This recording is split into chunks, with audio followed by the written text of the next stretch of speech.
हो कहाँ जाता रहा? अरे सकल बलमुआ के स्टेज शो देखे जाता नी बड़ा भीड़ जुटल बा ओही जाता नी प्रोग्राम देखे। अच्छा ठीक बा बाबा हमरो लेल चला। अच्छा ना मानबे तो चल।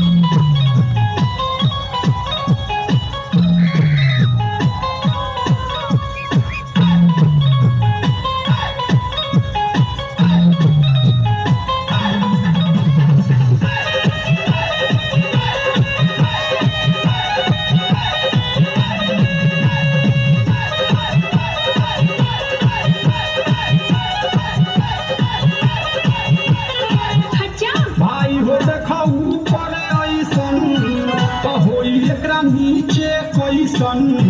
भाई हो देखा ऊपर ऐसन तो होई एकरा नीचे कैसन। हमारा बुझाला ई झका